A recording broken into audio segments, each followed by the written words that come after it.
ہمارے نبی حضرت محمد صلی اللہ علیہ وسلم ایک ایسی ہستی ہیں جنہوں نے کبھی اپنے دشمنوں کو کوئی بھی نقصان نہیں پہنچایا، لیکن آپ کے دشمنوں نے آپ کو نقصان پہنچایا اور آپ کو مارنے کی بھی کوشش کی۔ ایک بار کی بات ہے کہ آپ کے دشمن جس نے آپ کو کھانے میں زہر دیا تھا، آخر یہ واقعہ کب ہوا تھا اور آپ اس پر زہر کا کیا اثر ہوا تھا، یہ ساری باتیں ہم آپ کو اس ویڈیو میں بتائیں گے، اور آپ اس ویڈیو کو آخر تک دیکھیں، بالکل بھی اسکپ نہ کریں۔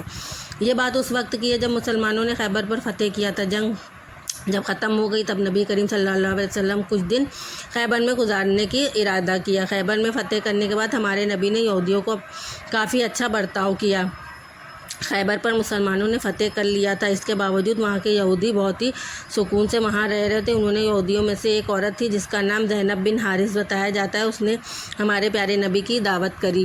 اس عورت نے آپ سے پوچھ کر پسندیدہ کھانے بنائے۔ آپ نے اپنے کچھ ساتھیوں کے ساتھ اس کے گھر کھانے پر گئے۔ وہ یہودی عورت اندر ہی اندر مسلمانوں سے نفرت کرتی تھی اور دوسرے یہودیوں کے ساتھ خود بھی ملی ہوئی تھی جو مسلمانوں کے دشمن تھے۔ اس عورت نے کھانے میں پیش آنے والے بکری کے گوشت کے زہر ملا دیا تھا۔ جب زہر بھرے اس گوشت کو آپ کے سامنے پیش کیا گیا اور آپ نے کھانے کے لیے ایک نوالا اٹھایا اور آپ کے منہ میں رکھا تو سمجھ گئے کہ اس میں زہر ملا ہوا ہے۔ آپ نے ترنت اپنے ساتھیوں کو کھانے سے روک دیا اور کہا اس میں زہر ہے۔ افسوس کی بات یہ ہے کہ سب اس ساتھیوں نے گوشت کھا لیا تھا، جس کے بعد ان کی شہادت ہو گئی تھی۔ کہا جاتا ہے کہ ہمارے نبی زہر کے بارے میں اس زہر کی بوٹی کی نے ہی خبردار کیا تھا۔ اس واقعے کے بعد اس عورت کو اس کے ساتھیوں کو پوچھ تاچھ کی گئی تو انہوں نے صرف یہ گناہ قبول کیا، بلکہ یہ بھی بتایا کہ ہم نے اس لیے زہر ملایا تھا کہ ہم دیکھنا چاہتے تھے کہ آپ اللہ کے سچے نبی ہیں یا نہیں، اگر نہیں ہیں تو ہم کو چھٹکارا ملے گا۔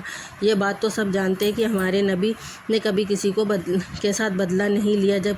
جب آپ کے ساتھ بہت ہی ظلم ہوا اس کے بارے میں کوئی سوچ بھی نہیں سکتا، لیکن جب زہر کی وجہ سے آپ کے صحابہ کی شہادت ہوئی تھی تو قانون کے مطابق اس عورت کو بھی قتل کر دیا گیا تھا، لیکن کچھ لوگوں نے بتایا کہ اس عورت نے خودکشی کی تھی۔